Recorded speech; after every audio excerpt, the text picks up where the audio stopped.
As I said at the end of our last video, now we are looking at systems of inequalities. Before we can do that, we have to graph inequalities just individually, one equation, before we get into systems. So those are our goals. We want to graph a linear inequality in two variables. We want to graph a nonlinear inequality in two variables, and then graph the system that may involve either linear or nonlinear inequalities.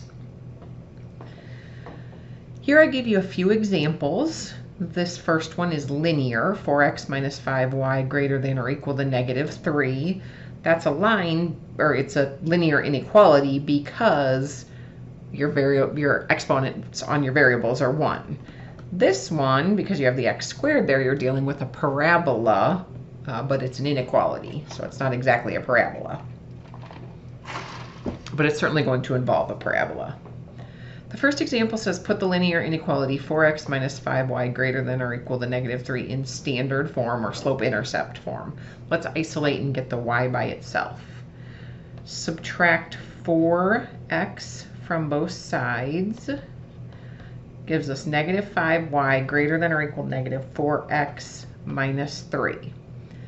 Then when we divide by -5, remember there is a little trick to inequalities that when you actually multiply or divide by a negative, switches or flips the inequality.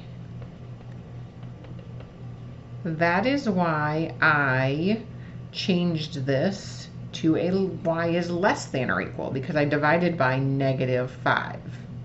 Oh, that's not what I want. Oops. There we go. Let me get that a little bigger.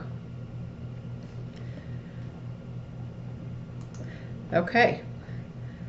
Determine if 1, 3 satisfies this inequality. The reason I put that example on there is just to remind us of that statement, that if we forget to, or if we are doing any multiplication or division by a negative, we have to switch the inequality. Determine if 1, 3 satisfies this inequality. Well, plug in 3 for y and 2 for x. And in my brain, I always have a question mark over this if I'm testing it, right? Is 3 less than or equal to 6? Yes, it is, right? So because of that, 1, 3 is a solution to that inequality.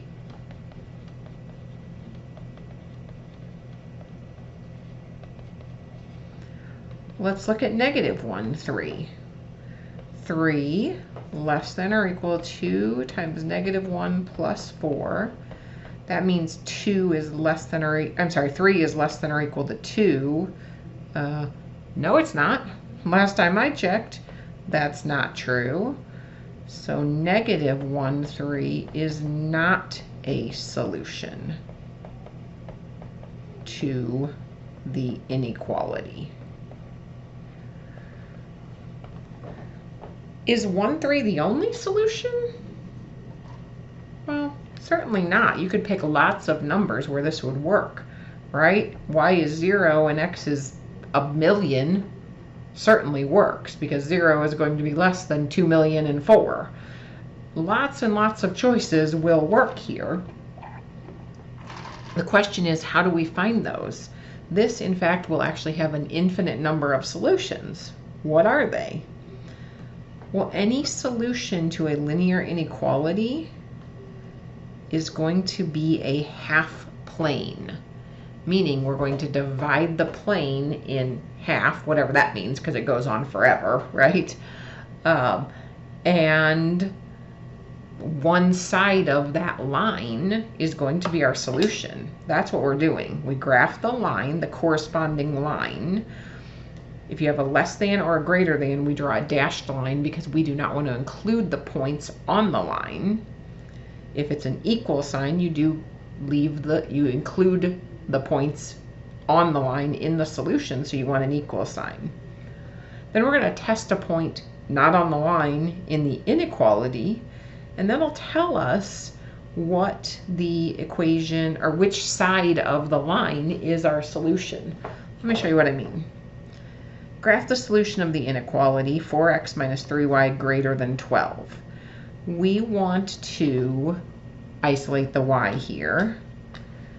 Negative 3y. You know, it might be easier to start by flipping it or changing it to just an equal sign to the actual line.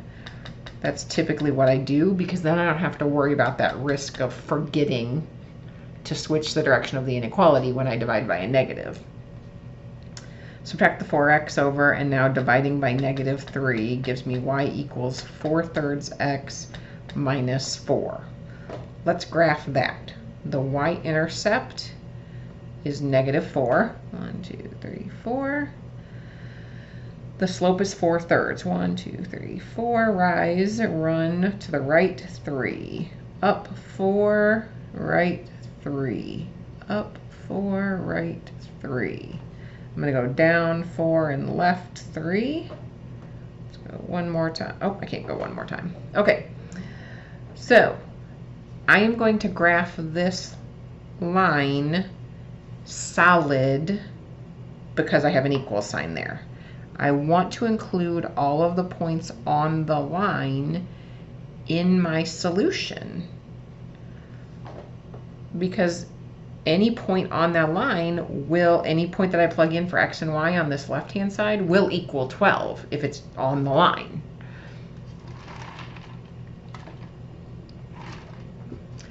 So now I want to test a point that is not on the line. Usually the origin is the easiest if it's not on the line. Test 0, 0 in 4x minus 3y is greater than or equal to 12. 4 times 0 minus 3 times 0 greater than or equal to 12. Is that really true?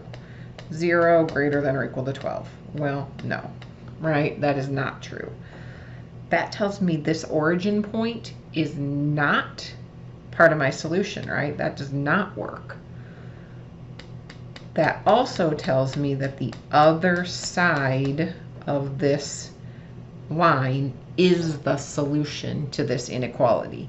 Any point on the other side of the line will work, because we are talking about either above the line or below the line as our solution.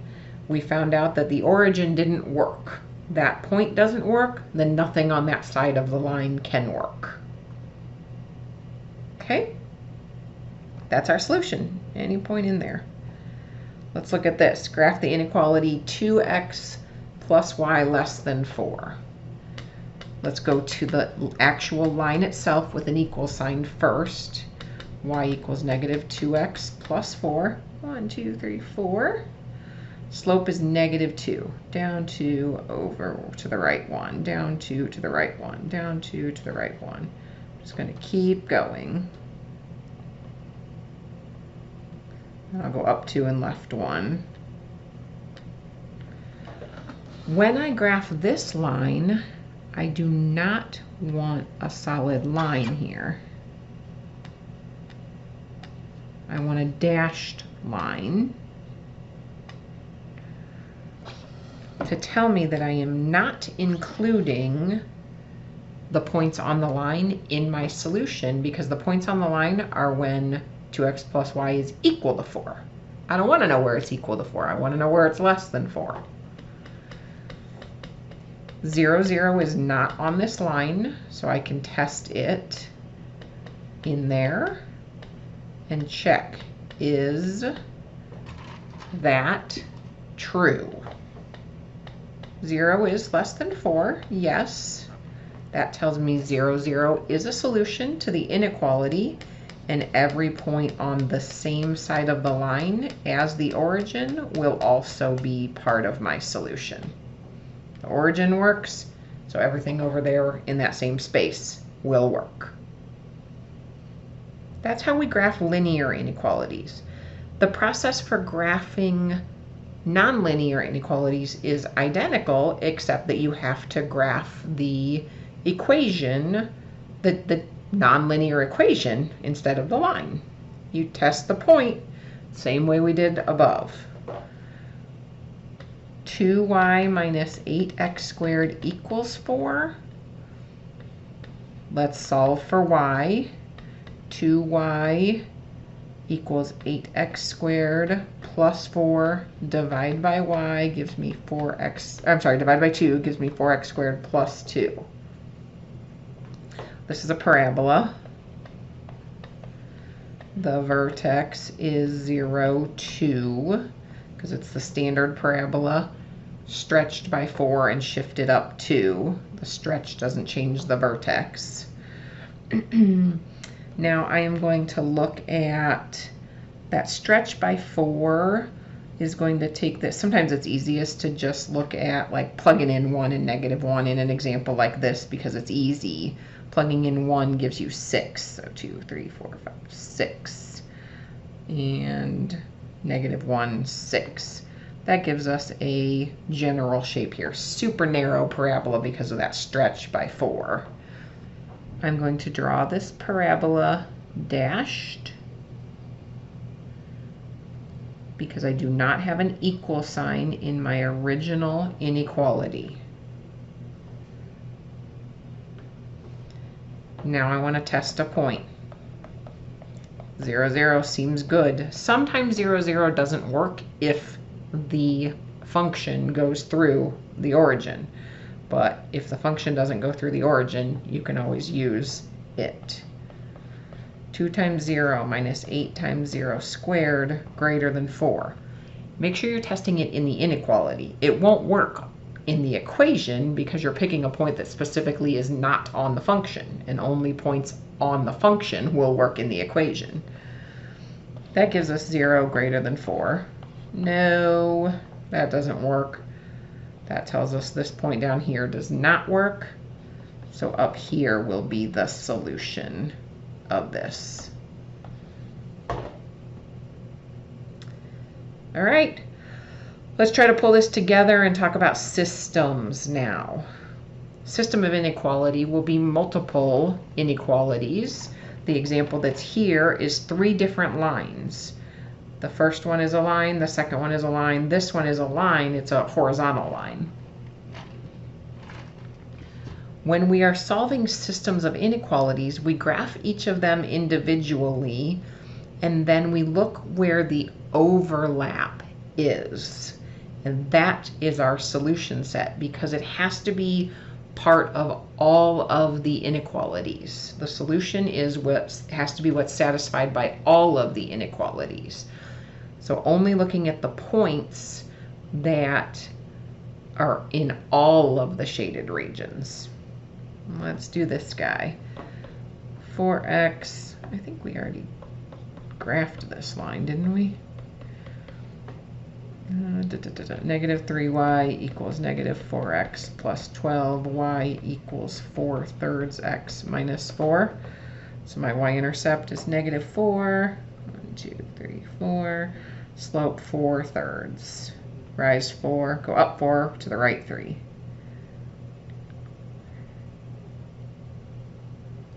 I'm going to draw a solid line here.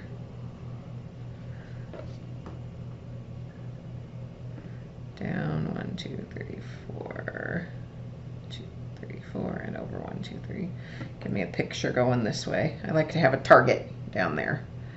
Okay, that is y equals 4/3 x minus 4. I'm also going to graph y equals negative 2x plus 4. We have already done this. 1, 2, 3, 4. Slope is negative. Oh, let me grab a different. No, yeah, let me grab a different color here.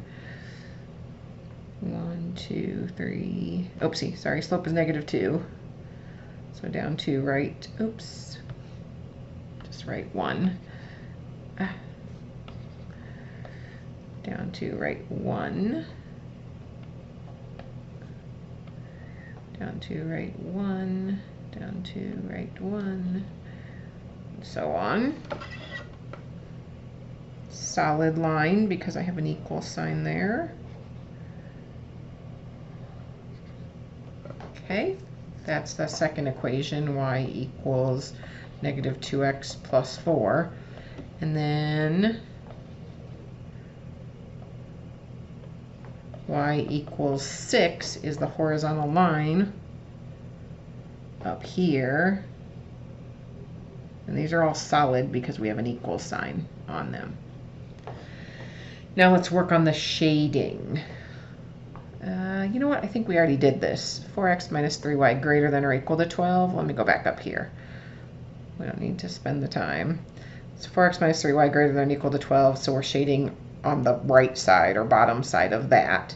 2x plus 4y, 2x plus y less than 4. Is that same equation? Yeah, except I made it an equal sign. So the blue one, I'm shading down here. The red one, I'm shading over here.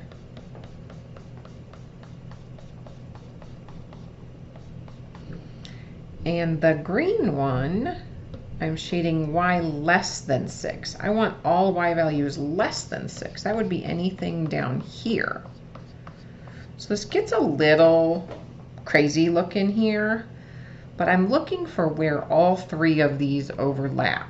And I am going to do that in, let's say, brown for my actual solution set.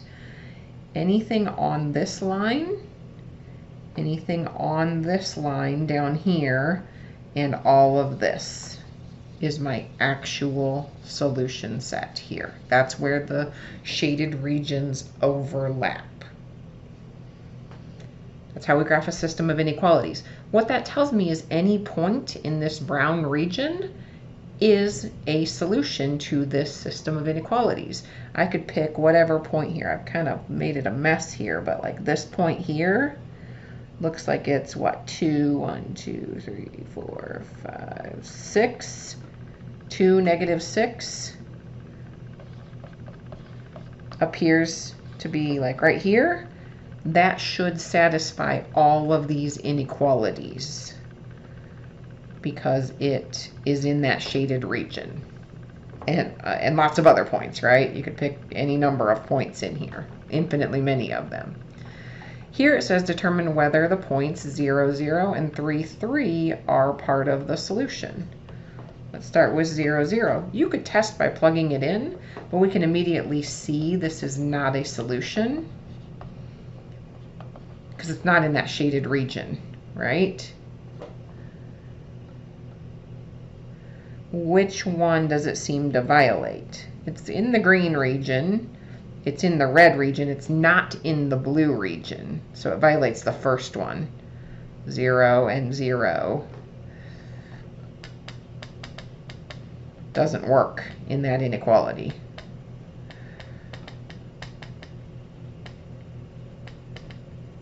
Okay. I think I typoed this. I actually want 3, negative 3. So let's try 3, negative 3. That would be 1, 2, 3, 1, 2, 3. It's here.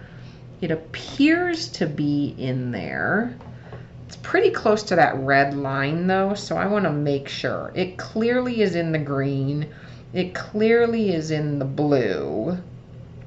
I want to check it in the red just to make sure. The red is the second one. 2x plus y less than or equal to 4. 2 times 3 minus 3, is that less than or equal to 4? And the answer is yes, it is. 6 minus 3 is 3. So it is a solution.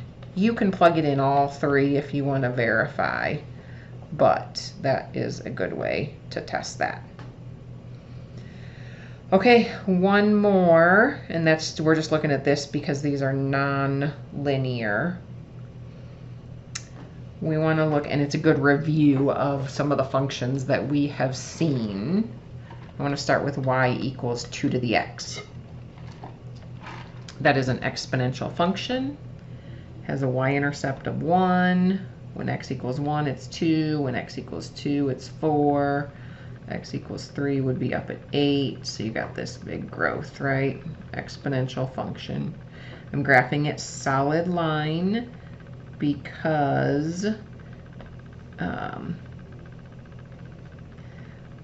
because we have an equal sign there. Hit the 1/2 here. Get that, and then remember we have a horizontal asymptote going this way. So get that. That is y equals 2 to the x. The second inequality here, if we write that as an equation, that is a circle when both x and y are squared. Its center is 0, 1, because we have x minus 0 squared, and that 1 shifts it up. So that's why we got that center of 0, 1, and the radius is 5. Let me graph that in red. Center is here. Radius is 5, means I'm going to go up 5, right 5, left 5, and down 5, and then kind of connect the dots. 1, 2, 3, 4, 5. 1, 2, 3, 4, 5. 1, 2, 3, 4, 5. And then 1, 2, 3, 4, 5. When I graph this circle, I need to graph it dashed because I do not have an equal sign on my inequality. That's a pretty decent looking circle. Circles are harder to graph than you would think. Now I want to know what shaded region is appropriate here. Let's check the circle. Well, I'm looking at this and thinking the circle part, I want those numbers to be less than 25. I'm thinking that's going to be inside the circle, right? Seems to make sense. Test 0, 0 in x squared plus y minus 1 squared less than 25. If I want it to be less than 25, I want that radius to be less than 25 or less than 5. It makes sense that it would be inside the circle. But let's test 0 plus negative 1 squared. Is that less than 25? Sure, it is. So the origin works. So this is my shaded region for the circle. Let's go back to the black for the exponential. I can test 0, 0 because 0, 0 is not on that function. In y greater than or equal to 2 to the x. Is 0 greater than or equal to 2 to the 0? Well, no, because that 0 is less than or equal to 1. Nope. No worky. That means the origin doesn't work. We're going to shade the opposite, oopsie, we're going to shade the opposite side of that exponential function. And the overlap is this football region. So this is my solution, including the points on the exponential, but not including the points on the circle. Let's take a look at an application where this may be used.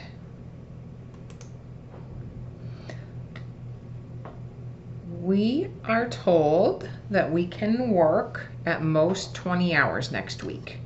You need to earn at least $92 to cover your weekly expenses. Your dog walking job pays you $7.50 per hour. Your job as a car wash attendant pays you $6 per hour. Wow, I need to update these notes, huh? This is way below minimum wage. So hopefully you'd be making more than this. Write a system of linear inequalities to model the situation. Be sure to clearly define your variables. Then solve the system and find a feasible solution. The two things that are unknown here would be the number of hours that you work at each job. So let's go with x is equal to the number of hours worked at dog walking job. And y could be or should be the number of hours worked at the car wash. Okay, now let's read back through. You can work at most 20 hours next week. That's total, right? So the sum of these two, x plus y, at most 20 hours is less than or equal to 20. Maybe you've got a busy week, you got a lot going on with school or something, and so you have to limit the number of hours that you can work next week. You need to earn at least $92 to cover your weekly expenses. Your dog walking job pays you $7.50 per hour. Your job as a car wash attendant pays you $6 per hour. Well, the amount of money that you would make from the two jobs would be 750x plus 6y, right? 750 times the number of hours at the dog walking job, $6 times the number of hours at the car wash job. The sum of those two will be your total income. That needs to be at least 92, means greater than or equal to $92. That means, well, this is our system of equations. So that's the first question, inequalities, sorry. Write the system of linear inequalities to model this situation. We clearly defined our variables. Now let's solve it. I did not give you a graph here. You really can't solve inequalities of two variables without a graph because you have an infinite number of solutions. So how do you can't like come up with a number that works, like a single number. It doesn't work that way. You'll have an infinite number of solutions. I think actually this is easiest because these numbers are kind of big with the 20 and the 92. I think it's easiest to find the x and y intercepts of this. When x is 0, y would be 20. When y is 0, x is 20. I'm going to plot this point. I'm going to go by fives. 5, 10, 15, 20. 5, 10, 15, 20, 25. One thing that is important here that I really did not include in my system of inequalities that I should is that x has to be greater than or equal to 0 and y has to be greater than or equal to 0. That is true because you can't work a negative number of hours, right? So what that does is it forces us into the first quadrant. These two things together make you be in quadrant 1. I'm going to graph this line with x-intercept 20 and y-intercept of 20 in red. This is the top inequality. Let's graph that as a straight line, solid line, because of the equal sign. Let's do the same thing with 7.5x plus 6y equals 92. I think this will be easiest to graph it using the intercepts again because that 92 is kind of a big number and the slope's going to be a weird number and things just don't divide nice and evenly here. When x equals 0, I get 6y equals 92. So y would be 92 over 6 when x is 0. That is 15 1/3. So let's put that here. When y is 0, I get 7.5x equals 92. I'm just trying to find the intercepts here. And remember, you find the intercepts by plugging in x equals 0. Let's approximate this. You could give an exact answer, but we're trying to graph it here, right? 12.26 repeating. So I guess that is exact if I put that repeating on there. Let's graph that. 15 1/3 is going to be here-ish, a little bit more than 15, a very little bit more than 15 when your scale is fives. 12.26 is basically halfway. 12.5 would be halfway between 10 and 15, so a little bit less than that. Now let's graph this line.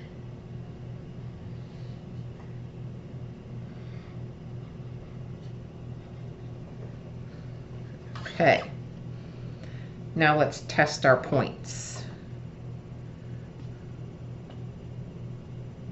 Go back to red, so we're keeping everything in for that equation in the same color.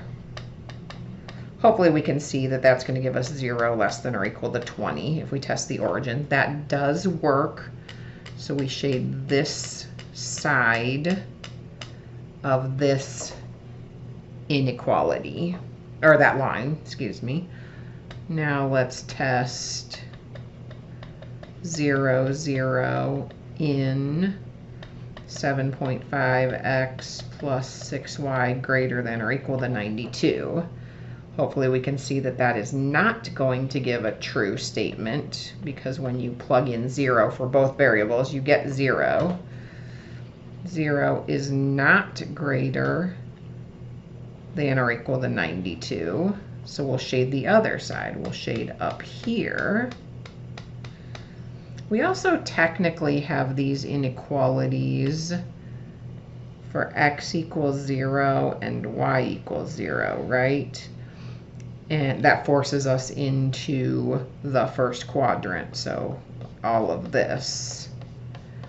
So we're looking for where the green, the red, and the purple all overlap. Let's go pink here. That is going to be here, down. No, I don't think we're going to be able to see the pink. Let's try gray.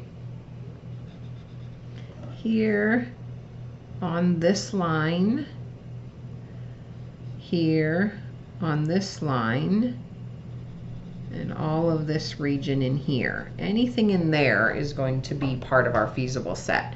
So that might mean like when x equals 10, y equals 5 appears to be in there. You'd want to test it. So maybe you could work 5 hours at the dog walking, or I'm sorry, 10 hours at the dog walking and 5 hours at the car wash. Or you could work 5 hours at the car wash and maybe 12 hours at the dog walking. You'd have to double check and make sure those are in there, because these lines that I graphed aren't perfect, right?